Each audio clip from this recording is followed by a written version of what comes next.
terang aja aku bilang, kalau kami sudah berak, itu kalau minta tanggung jawab berak itu mundur, itu nggak mau kami, nggak mau malu.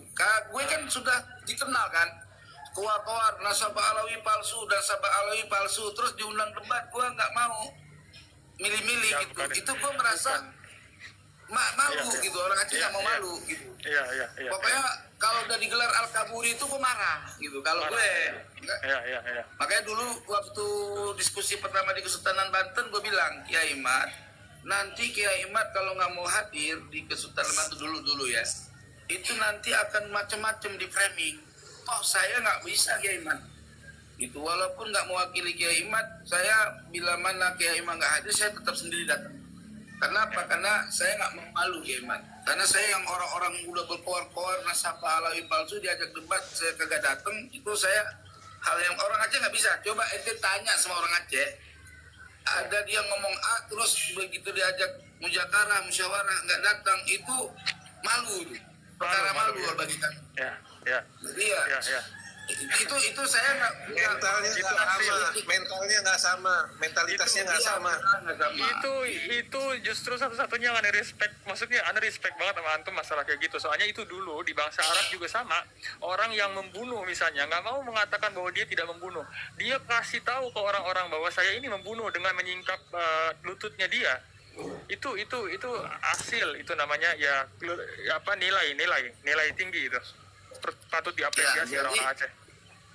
Jadi kalau kami itu begitu, bukan sedang mengkoreksi Kiai Imad bukan ya. Cuman kalau kembalinya marja atau mirja ke saya nggak bisa menolak. Kalau diajak debat ya soal mati, saya di jalan matilah. Yang penting saya ikut andil dalam dari omongan saya, tanggung jawab gitu loh. Kalau saya Ya. Saya setuju dengan seperti ini, karena memang suami ini memang mencari kebenaran, bukan mencari pembenaran. Jadi menanggung resikonya apa yang terjadi, yang telah diperbuat. Jadi ini salut mental pendakwah ini.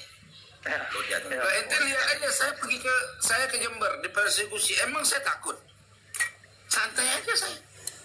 Disuruh minta maaf karena dianggap melakukan kisru misalkan, ya minta maaf sebatas itu. Tapi kalau soal nasab saya nggak mau. Saya tanya, minta maaf soal apa itu yang kalian mau? Waktu di Malang itu minta maaf, kamu sudah bikin kisru di Malang. Oh itu nggak apa-apa, saya minta maaf kepada warga Malang karena saya dianggap bikin kisru. Tapi kalau dibilang minta maaf untuk ngatain Habib palsu, nggak mau. Saya mati pun boleh gitu loh. Karena pengetahuan saya seperti itu gitu. Ketika dipaksa untuk tidak seperti itu, nggak bisa gitu loh. Paham maksudnya? Paham. Cuman saya tidak punya konsep gini ya, taklid buta. Ketika orang lain mengajak diskusi dan orang itu punya data untuk memverifikasi kebenaran nasabnya dan menolak penelitian saya juga, itu saya legowo banget kalau ketemu data yang akurat. Oh ya sudah, saya sekarang syahadat nih, dengerin orang-orang Habib. Kalian sudah menemukan data yang saya perlukan, yaitu ada informasi daripada kitab di abad itu, di zamannya, bahwa Ubaidillah benar anak Ahmad bin Isa. Asyhadu an la ilaha illallah wa asyhadu anna Muhammadar Rasulullah. Saya ikrar, mohon maaf kepada semua kaum muslimin dan habaib dan muhibbin bahwa statement saya, pengkajian saya hari ini rungkat. Begitu saya mah.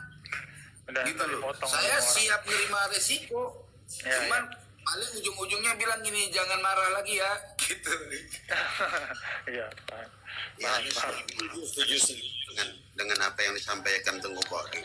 Cuman Keren. kan semalam Anda menyimak waktu Tengku Qori bicara dengan Gus Wafi, itu ada option lain, yang artinya option itu yang diberikan oleh Gus Wafi itu, bagaimana kalau andai kata Kiai Imad dan kawan-kawan ini datang ke Robito tanggal 7, nanti ketika tanggal 10 ke Wali Songo dari pihak Robito datang lagi ke situ. Itu kan satu opsi. Kira-kira menurut Tengku Qori kalau begitu bagaimana? Ya, apapun ceritanya, opsi yang saya sampaikan yang dapat dipahami itu adalah membentuk tim diskusi panitia diskusi akbar, itu aja. Mau caranya datang dari Robitoh mendatangi, mengkonfirmasi segala macam itu terserah, itu kan teknis. Yang intinya kita mencari jalan bagaimana supaya diskusi ini tidak bisa ditolak oleh Kiai Imad. Itu aja. Ya, Dan timnya. Ya kan begini teman-teman. Sebenarnya ini satu jalan yang baik. Yang opsi yang diberikan oleh Gus Wafi itu ketika Kiai Imad dan kawan-kawan datang ke Robitoh Alawiyah tanggal 7, lalu nanti perwakilan Robitoh datang tanggal 10 ke Wali Songo. Nanti kan kita punya jalan keluar. Nanti setelah jalan itu kita bisa bahas gitu, diskusi ke depannya seperti apa gitu loh. Iya Kak. Kita Bang, ya dulu kemauan Robito seperti apa, kemauan Kiai Imad dan kawan-kawan seperti apa. Nanti kan bisa kita jalanin diskusi selanjutnya buat ke depan gitu loh, agar umat ini nggak berpecah belah seperti ini gitu loh. Kasian. Oke, saya jawab Bang nggak susah bacaku nih. Bang Najim apa Bang Gen, Iya. Bang Gen dah. Nih gini Bang. Iya. Abang sampaikan itu belum bisa dimasukkan dalam pemahaman yang untuk mengikat. Gini loh maksudnya. Ada statement Gus Wafi mengatakan bahwa tanggal 7 Kiai Imad datang, tanggal 10 mereka datang. Itu kan dianggap sama tim Kiai Imad, ini mas strategi, ujung-ujungnya nggak datang juga kan gitu. Bisa saja karena gitu Bisa. duluan datang ke Robito, terus debat di Robito gitu loh, ya kan? Iya, Nah bisa, terus bisa. tanggal 10 ya bisa saja nggak mau datang nanti Iya, gitu loh. betul. Apa guna kalau di Robito misalkan, maaf ya, misalkan di Robito pas debat di Robito ternyata menang Kiai Imad, misalkan menang, ya kan? Iya nggak ada guna lagi tanggal 10 di UIN, paling menyampaikan hasil yang ada di Robito, ya kan? Atau sebaliknya di Robito Kiai Imad kalah, misalkan dalam adu argumen, ya nggak ada guna lagi beliau menyampaikan narasi di UIN. Nah itu coba dipikirin.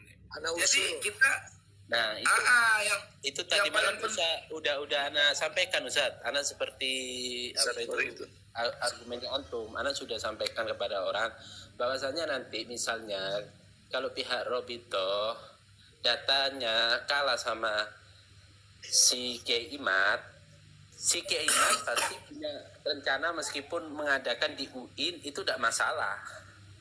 Kalau memang datanya otentik dan debatnya dia menang itu. Bang Jeffrey, anak usul Bang Jeffrey, lebih baik kita gabung bikin IO bersama Ustadz Nahdu dan lain-lain teman-teman di sini, bikin IO. Saya siap menjadi jembatan ngelobi-lobi Kiai Imad, walaupun saya dianggapnya macam-macam itu terserah. Bagi saya hanya Allah yang tahu maksud hati saya, gitu. Orang boleh berpandangan apapun, yang jelas tujuan saya adalah menyelesaikan problem masalah nasab ini, jangan sampai berlarut-larut sehingga menimbulkan pro kontra, dan pro kontra ini akan menimbulkan keributan akan memicu pertumpahan darah bainal kaum muslimin. Nah itu yang saya ingin usahakan. Kalaupun ada yang nggak suka dengan gaya saya, dianggap saya berbelot ke arah Habib, itu sangat salah. Karena prinsip saya nggak seperti itu, gitu. Prinsip saya tetap masih dalam keyakinan penemuan yang ditemukan Kiai Imad yang saya teliti sendiri itu berarti Alawi palsu. Saya masih sebatas itu, gitu. Nah kita selesaikan dengan gentle. Diskusi ayo gitu. Apa susahnya sih, gitu loh. Oke, setujulah dengan pemahaman Tengkokhori, Anda paham. Artinya sekarang untuk mencari jalan keluar, salah satunya kan begini. Mohon maaf sebelumnya, Tengkokhori kan dekat sama Kiai Imad dan kawan-kawan, ya kan? Dan di sini ada Porkom Alawiyin yang memang sedikit banyaknya mewakili Robitoh lah. Bagaimana benar kata Porkom Alawiyin ini, kalau Tengkokhori memfasilitasi untuk Kiai Imad dan kawan-kawan, Forkom melobi untuk Robito Alawiyah dan kawan-kawan. Setuju. Untuk ketemu jalan gitu loh, untuk ketemu jalan buat ke depannya gitu loh. Artinya kan kita nyari solusi di sini, bukan untuk berdebat dan segala macam. Bukan ngotot biar bisa ketemu, kata Tengku Kori, kata Ustadz Kori biar bisa ketemu nih, gimana? Nah, Iya. jadi begini, Beb. Solusinya bagaimana caranya biar terdiskusi antara Robito dengan Kiai Imad dan timnya itu benar-benar bisa terjadi gitu loh. Nggak bisa dibantah. Itu pingin pikiran kita gitu, harusnya. Artinya Tengku Kori kan bisa memfasilitasi dan juga Forkom Malawi ini memfasilitasi. Artinya nanti tinggal koordinasi saja antara Tengku Kori dan Forkom Malawi ini untuk menengahi dua kubu ini agar ada diskusi yang kita inginkan tadi gitu loh. Ya, setuju. Biar ada titik temu, bisa klop, merasa nggak berat sebelah. Kalau diadain di sini kan bisa. Nggak harus tanggal 7, kalau memang memungkinkan tanggal 20 atau tanggal 15 itu kan masalah teknis sesuai dengan Tengku Kori katakan bahwa kata Ustadz Kori ya itu masalah teknis. Yang penting ketemu dulu nih, perspektifnya sama dulu. Nah ini perspektifnya nggak sama, dalam memandang undangan nggak sama, ada yang satu menganggap ini dadakan dan segala hal macam lah. Nah, maksudnya begini, Beforkom, artinya Tengku Kori ini artinya melobilah kepada kubu Kiai Imad sebagai pihak Robito. Benar, setuju. Sebagai Dengan cara begini dulu sebelumnya, antum coba lobby ke Robito, apa aja syarat yang mesti diberikan ke Kiai Imad. Begitu juga pihak Kiai Imad, nanti syarat apa aja yang diberikan ke Robito. Nanti ketika ada ketidakkesamaan, ketidaksetujuan, tinggal nanti dimusyawarahkan. Oh ini nggak setuju, ini nggak setuju, ini nggak setuju. Cari jalan tengahnya gitu loh. Jangan cari perbedaannya. Kalau kita nyari perbedaan repot. Sampai kapan nggak bakalan terselesaikan. Ya, tapi kalau Robito nggak memberikan rekom kepada saya untuk saya nggak sendiri juga gitu loh maksudnya. Nanti Robito via telepon saya, terus saya datang, nanti saya minta sama tim Robito untuk ada nggak dari tim Robito itu harus ada lah mewakili, ayo bareng sama saya biar ada saksi. Berkunjung ke sana, silaturahmi. Setuju. Siap, setuju. Jadi enggak sekonyong-konyong saya datang ke sono begitu, enggak juga begitu. Ada mekanisme yang gimana ya? Yang jelas gitu. Jadi kayak ibaratnya ini bukan cuman kerja biasa, tapi ini kerja umat loh. Jadi semua harus ada prosedur yang terbaik lah gitu loh. Nah, makanya begini Tengku Kori. Masalah mekanisme itu kan maksud Anda begini, antum dari perwakilan Kiai Imad dan kawan-kawan, Forkom dari Robito dan kawan-kawan. Artinya mekanisme ini nanti kan antum nih cari dulu mekanisme yang mereka minta nih dari Kiai Imad dan kawan-kawan dari Robito Nanti antum hubungannya sama Forkom dulu. Kiai Imad nggak bisa. Tim Robito gini, ntar jadi salah paham gini. Akhirnya gini, maksud Tengku Kori poinnya udah bisa nangkap. Kita anggap begini, Robito by phone atau silaturahmi sama Tengku Kori dengan orang Robito untuk datang ke Kiai Imad, mengundang secara resmi. Benar ya Tengku Kori ya? Begini saya Kori, sebenarnya orang yang di belakang Kiai Imad itu siapa? Orang-orang yang di belakang Kiai Imad itu kalau boleh dibocorkan siapa, Pak Said Kori? Yang jelas saya ini satu perjuangan dengan Kiai Imad dalam kajian ilmiah, tapi tidak satu tim dalam persoalan apapun yang dilakukan oleh Kiai Imad dan rekan-rekannya. Sekarang, kalau dulu ya, karena saya lihat memang saya nggak pernah diajak ikut nimbrung dalam persoalan apapun gitu. Jadi siapa sih tim Kiai Imad yang dalam analisa saya nih, yang dalam pandangan saya itu adalah tim yang dekat sama dia itu Gus Abbas, ya kan, Fuad Pleret. Nah ini orang yang bisa mengaturnya Kiai Imad sebenarnya.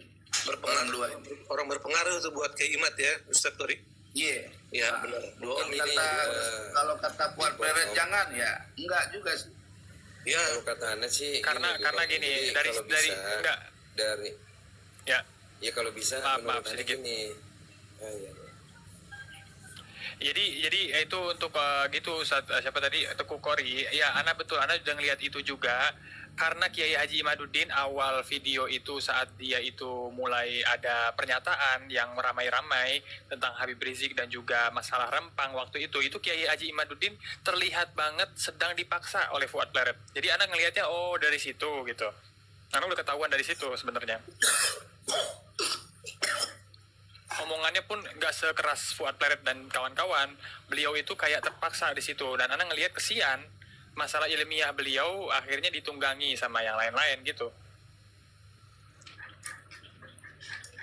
Fadol TikTok ya, Fadol. Ya, kalau menurut hemat Anda gini, di Forkom, kalau menurut Anda ini kan jadinya kita gimana ya bahasanya? Mungkin emang dari pihak Imaduddin kayaknya emang kudu dimanja. Artinya dimanja di sini itu coba kita pengen tahu mereka kepinginnya seperti apa gitu. kita ngalah, kita harus ngalah. Betul, artinya gini, monggo nih sama Tengku jadi fasilitator, ya kan?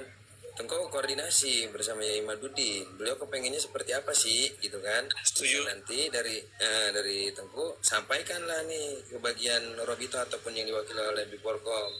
Itu. Kalau hemat aneh sih seperti itu. Kayaknya kalau misalnya Iya, sama-sama. tapi saya kalau tidak ada rekomendasi dari Robito, Ya harus dan dari tidak, ya itu nanti dia nanya kan, ente sebagai apa Tengku? kapasitasnya benar. Ada rekomendasi. Surat saya kan lihat ini Ya, nggak bisa. oke. Udah dah Tengku, sekarang PCin aja nih sama Biporkom, ntar antum Ya, komunikasi boleh. aja. Ya Bib. Kita buat tim kecil nanti. Iya, boleh. Biar diseriusin masalah ini, aduh. Kalau berlarut-larut kesian umat. Ya makanya kan maksud Ana bukan berarti kalau Tengku Kori langsung ke Robito kan nggak mungkin. Mesti ada orang yang bicara ke Robito. Di antaranya ini Porkom Alawiyin ini gitu loh. Nanti Porkom Alawiyin menyampaikan ke Robito, apabila Robito setuju dengan segala macamnya, maka nanti biarkan pihak Robito menghubungi entah itu Tengku Kori atau siapapun yang punya referensi ke Kiai Imad dan kawan-kawan gitu. Maksud Ana bukan berarti antara Porkom dan Tengku Kori saja, nanti basicnya ke atas gitu loh. Kita sebagai wasilahnya saja, sebagai perantara yang bisa memediasi sehingga terjadi titik temu ya. Benar kan? Nah, Iya, kayak terjadinya perdamaian Aceh kan ada tim khusus gitu kan. Oh, Tim lobby-lobby. sorry. Akhirnya di Helsinki ya. Iya, akhirnya kan ada kesepakatan damai dan ditandatangani di Kala. internasional kan. Gitu. Tapi Tengku Kori jasanya Yusuf Kala dirampok sama petugas KPU, suaranya anjlok di Aceh. Ya memang resiko, itu mah resiko. Nah, itu Jadi politik, ya, disulap itu nggak bener. ya, Iya. intinya kan perjuangan siapa tuh Hamzah atau siapa sih? Yusuf Kala, JK. Yusuf Kala sudah berhasil kan? Dengan perjanjian kesepakatan Helsinki ya. Iya, apapun ceritanya Yusuf Kala orang sosok sejarah yang mau diakui atau tidak menjadi fasilitator untuk tangan terjadi perdamaian. Itu aja. Tangan dingin. Saya juga sama. Ke depan Baik. mau ditinggalin orang, tidak dianuin sama tim Kiai Imad dan teman-temannya sebodoh teing bagi saya mah. Yang jelas Setuju. saya Mia. saya berjalan karena Allah, hanya Allah yang tahu dan tidak semua orang pun nggak suka sama saya kan intinya begitu. Iya. Jujur Teguh Kori, maksudnya kalau antum ke Ana bakal omongin ini ke orang-orang yang Ana punya ya, jaringan-jaringan Ana yang ke Robito itu ada juga, dan Ana omongin ini, insya Allah antum tuh aman dari apapun. Semuanya kita saya ini orangnya nggak tahu ya, nggak pernah terlalu rumit cara berpikir. Misalkan diundang sama Robito nih, kalau dia mau melakukan tindakan anarkis ke saya dengan siasat apapun, ya itu nanti saya lihat, kalau saya begitu saya lawan. Nah, jadi ya kalau dibilang mama orang saya beraninya konyol itu terserah. Yang jelas masa iya sih orang bersorban, ya kan? Terus tahu agama, ya kan? Ada siasat untuk membunuh gara-gara permasalahan nasab ini kan saya belum masuk di otak gitu loh. Ya, Ya, saya belum. nggak sejauh itu, nggak sejauh Jadi kan itu. logikanya seperti ini kalau menurut saya. Logikanya kan kalau memang ilmiah, diskusi ilmiah, dimanapun tempatnya itu akan berani tidak memilih-milih tempat. Itu namanya ilmiah. Kalau memilih-milih tempat itu kan cenderung ini bukan mau mengkaji, mau tarung ini, mau fake. Itu ya. Dan potensi yang masalah saya itu menerangkan, maksudnya nasab ini ya, masalah khusus nasab, sebenarnya Anda tuh ambil sesuatu loh. Ana ini pribadi orang yang ngambil manfaat juga, bukan ngambil manfaat dalam artian apa ya, material gitu ya. Ngambil manfaat itu ke depannya. Ke depannya itu Indonesia bisa melangkah lebih jauh dalam literasi ilmu agama dengan adanya konflik ilmu nasab ini. Makanya saya terjun di sini gitu. Pribadi Ana, Gus bahkan Teguh Kori di situ mungkin Anda paham Anda di sini. Betul. Bahkan kita ini kan untuk kebaikan umat ya. Ada kemarin yang debat alkemi sama Tengku Kori, dia katakan nggak bisa semua dibeberin. Ini ada strategi apaan lagi? Ini untuk kebaikan umat, nggak perlu pakai strategi. Ya. Ini udah di ujung tanduk, ayo kita hentikan. Nggak ada isu sosial keagamaan yang bertahan begitu mengharu biru, merusak hati banyak orang untuk saling hasad, saling bermusuhan. Inilah seperti sekarang ini. Dan modus ini hanya dilakukan oleh PKI waktu itu. Tahun 63, 64, 65. Nggak pernah ada dalam sejarah Indonesia merdeka.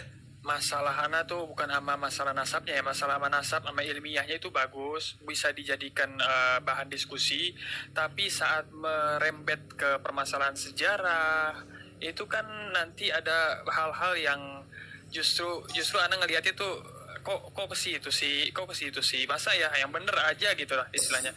Nah itu yang bikin beberapa orang jadi ikut nimbrung, bahkan orang-orang liberal ikut nimbrung masalah nasab kayak begini kan, itu udah konyol. Maksudnya ini bakal lebih besar daripada masalah nasab ilmiah semata gitu istilahnya. Nah itulah yang Anda lihat selama ini. Artinya dengan polemik nasab ini bagaikan bola salju yang makin lama makin melebar, makin lama makin meluas, makin lama makin membesar.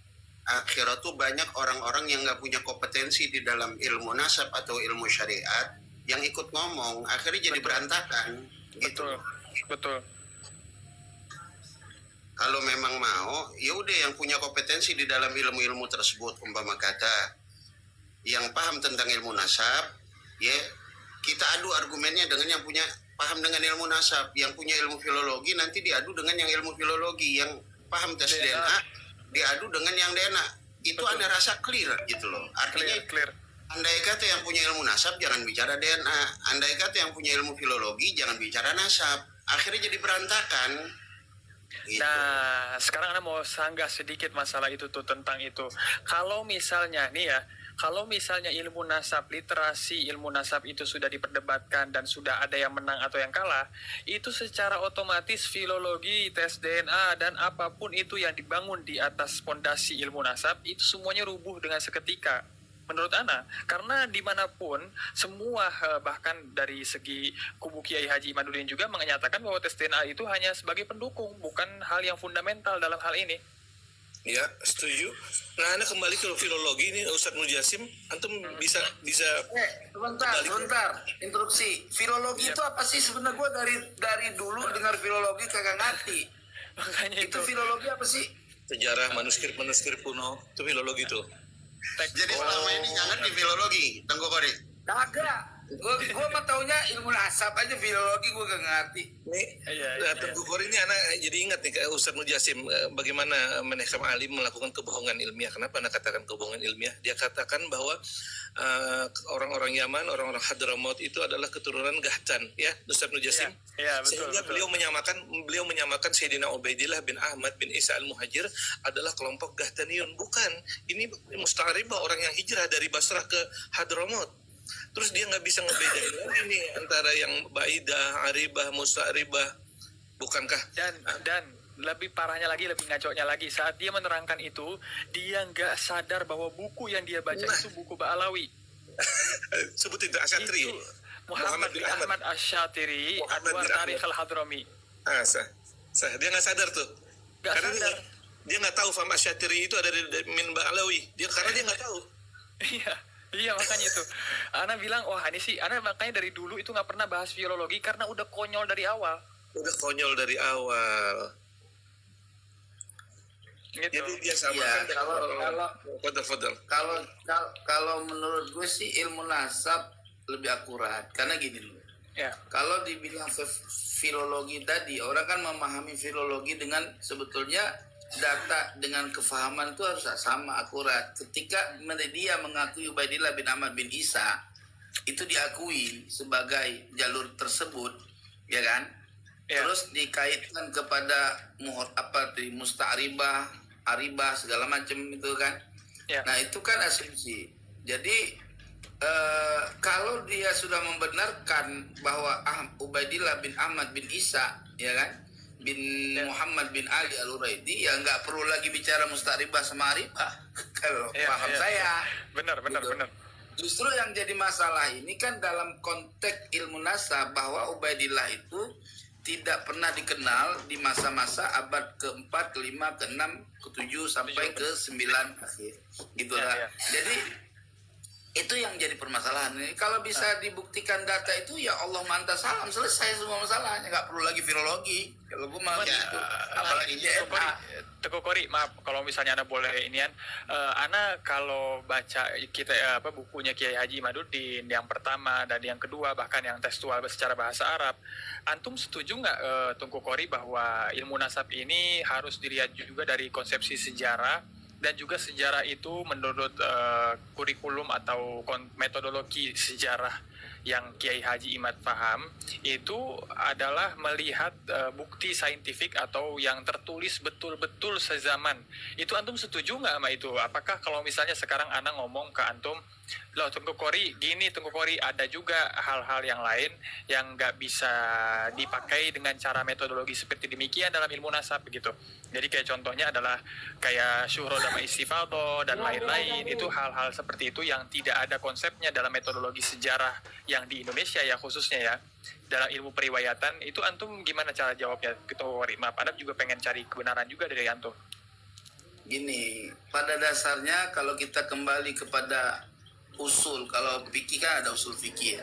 Iya. Jadi usul ilmu nasab itu berhajat kepada fan-fan ilmu asal, yaitu Ya. dia sama dengan fan ilmu hadis, ya kan? Oke.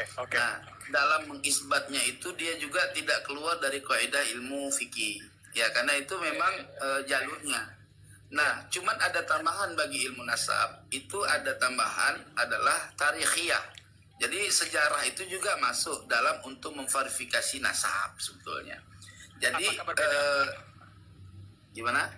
Maaf, apakah berbeda tuh metodologi ilmu sejarah dengan ilmu hadis menurut antum? Melengkapi. Jadi gini loh, perbedaan dalam semua fan ilmu itu pasti ada, tetapi semua fan ilmu itu saling melengkapi. Kalau kita lihat perbedaan gini loh, bisa kayak tasawuf dengan fikih, itu terkesan orang kalau melihat tasawuf fikih itu beda kan, padahal enggak. Tasawuf tidak berbicara hukum, dia berbicara tentang bagaimana hati itu bagus kan gitu. Betul. Nah, Ihsan, ya. ketika orang tasawuf mengamalkan fikih, dia nggak pakai metode tasawuf, metodologi ibadah sholat, dalam muamalat munakahat, itu semua memakai metodologi fikih. Jadi salah sekali ketika orang mengatakan tasawuf fikih itu satu fan ilmu yang saling berlawanan, itu salah, sesat. Ya. Anakut itu. Nah, Ya. cuman saling melengkapi gitu. Kalau fikih ini kan berbicara ilmu zahir. Nah, kalau ilmu tasawuf berbicara ilmu batin. Sedangkan ilmu nasab berbicara terkait anak keturunan, dan di situ juga berbicara masalah mawaris. Karena Ya. di sistem mawaris itu kan juga memakai sistem nasab gitu. Nah, makanya di situ metodologi di situ dalam ilmu nasab itu juga ada ilmu nasab dirayah dan ilmu nasab Ya. riwayah gitu. Ya. Jadi Maksudnya kalau gini kita loh, paham hadis, spesifik. insya Allah Iya, paham iya. terkait Betul. Secara spesifik, Ana tanyakan ke Antum, maksudnya gini, metodologi ilmu sejarah yang menyatakan bahwa harusnya ada, atau ilmu hadis ya, yang harusnya ada kitab sezaman atau yang mendekati, apakah itu fundamental gitu, apakah itu sangat penting sekali dalam ilmu nasab? Maksud Ana, Oke. soalnya Apa pertanyaannya? dalam metodologi ilmu sejarah yang Ana paham, dalam periwayatan dan juga ilmu hadis, itu tidak ada yang namanya konsep kitab sezaman yang harus dibuktikan, itu sebagaimana yang disebutkan oleh Kiai Haji Imaduddin dalam membatalkan nasab gitu maksud Ana. Jadi kayak, kok kenapa yang nggak ada di dalam ilmu sejarah dan metodologi ilmu sejarah dan juga hadis, dipakai untuk bahkan mengkoreksi atau Begini. melihat, ya. Ketika ada statement kitab sejaman, kita Ya. jangan dulu memahami istilah kata-kata kitab sejaman. Kalau secara literal lafaz dengan istilah wayajibu ayat tabi'a bil kutubil zamaniyah misalkan, atau iya, bil iya. muasirah, itu belum nemu lafaz-lafaz begitu. Tetapi yang dimaksud dengan kitab sejaman adalah bagaimana kita mendapatkan informasi terkait nama orang itu dari orang yang ada di zamannya gitu. Misalkan gini logika berpikirnya, siapa tuh yang ngomong, Mujasim ya? Iya, iya. Misalkan kita hidup di tahun 2024, ya kan? Nah, ada satu permasalahan nama kakek moyang kita yang diklaim sebagai pejuang perang, atau berjuang melawan Belanda. Nah, namanya misalkan kayak saya, misalkan nama kakek saya yang ikut berjuang melawan Belanda itu adalah Panglima Perang Tengku Mudakari. Nah, bagaimana saya bisa mengatakan saya ini punya kakek namanya Panglima Perang Tengku Mudakari tanpa ada informasi yang ada di zaman itu, tidak ada catatannya, gitu loh. Itu yang dimaksud kitab sejaman, bukan lafaz kitab itu gitu. Cuman kan kita harus jangan terlalu kayak Wahabi memahami ibarat. Manusia nggak haram dimakan. Kenapa nggak haram? Nggak ada di Al-Quran kok, gitu. Terus anjing nggak haram lah dimakan. Kenapa? Orang Allah nggak pernah mengharamkan anjing, yang diharamkan babi. Dia puyeng kepala kita bang kalau begitu. Gitu. Iya, iya. Soalnya gini, Tengku Kori, sedikit. Sebentar, Oke. Cuman yang dilarang sama Allah itu kan yang sudah kotikan babi. Adapun anjing nanti masuknya kepada khabisat. Jadi apa saja yang dianggap oleh syar'i itu khabis, jorok, kotor, ada sejarahnya, ya kan, ada mafsadatnya secara hakiki, itu jadi haram. Dari mana kita melihat khabisat itu? Bukan dari ayat, tetapi dari keterangan hadis Nabi. Maka ketika meninjau kepada keterangan hadis Nabi, maka terjadilah nanti ada ikhtilaf. Nah, ikhtilaf itu menunjukkan makna apa? Haram inda mazhabina wa halalun inda mazhabil ghair. Kan gitu, seperti anjing. Menurut Imam Malik kan makruh boleh makan. Betul. Gitu. Artinya begini Tengku Kori. Dengan pemahaman kitab sejaman itu bukan berarti pemahaman yang kaku gitu loh. Ya. Enggak, kalau kita memahami kitab sejaman itu gini, Kang, bukan kaku sebetulnya. Hal-hal yang makulat untuk memverifikasi orang tersebut gitu loh. Misalkan gini, tak kasih contoh. Bisa saja kitab sejaman itu yang saya pahami adalah syuhrahnya. Syuhrah wal istifadahnya orang tersebut yang ada di zamannya. Jadi kalau dia memang terkenal, otomatis kan dia maklumah orang tersebut. Nah, Karena gini, kalau misalkan saya misalkan atau Mujasim bukan orang siapa-siapa, tapi keberadaan Mujasim itu maujud, tapi dia karena tidak syuhroh, tidak dikenal, maka dia tidak pernah ada dalam catatan sejarah apapun, gitu loh. Tapi ketika orang menginformasikan Mujasim ini orang yang alim, alamah, mujtahid misalkan, nah nggak mungkin tidak terverifikasi namanya dengan orang-orang yang sama-sama syuhro gitu loh. Maksudnya. Itu pembahasan mungkin ya. Nah, maksudnya gini Tengku Kori, sedikit. bahwa metodologi itu sepakat bahwa kita itu metodologi artinya adalah prinsip suatu ilmu, bidang ilmu tertentu yang harus diperhatikan saat kita membuat metodologi. Itu mesti diperhatikan hal-hal yang akan masuk atau hal-hal yang akan keluar. Misalnya contoh, saat kita membuat kaidah sesuatu, pastilah ada aghlabiyah atau suatu hal yang mungkin ini kaidah ini aghlabiyah, biasanya demikian. Tapi nanti mungkin ada contoh-contoh yang berbeda, kan begitu. Nah, dalam menetapkan suatu metodologi, tentu kita itu harus yang namanya memperhatikan yang namanya konsekuensi. Nah, yang Ana bikin Ana jadi masalahnya, jadi Ana itu berbeda pendapat dengan antum misalnya. Dalam metodologi ini atau kitab sezaman tadi yang merujuk kepada sejarah, itu Ana banyak melihat banyak kejanggalan yang ada di dalam umat Islam saat ini. Misalnya contoh ya, bahwa Imam Ibn Hazm tidak mengenal Imam At-Tirmidzi, padahal Imam At-Tirmidzi bukunya bahkan beliau itu sudah masyhur. Beliau adalah orang ahlul hadis dan juga hafidz minal hufaz, pengarang Sunan At-Tirmidzi. Buktinya bahwa di Andalus, di Spanyol waktu itu, Ibn Hazm mengarang suatu kitab yang di dalamnya dia mengutip bahwa wa man huwa Abu Isa At-Tirmidzi, siapa itu Abu Isa At-Tirmidzi. Nah, itu termasuk yang dijadikan orang-orang sebagai apa namanya, ini siapa ya, maaf TikTokiyah suaranya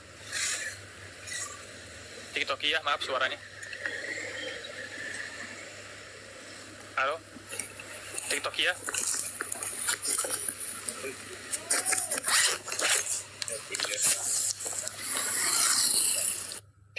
Ya. Jadi maksud saya gini, tadi sampai mana? Ya, Ibn Hazm itu tidak mengenal orang yang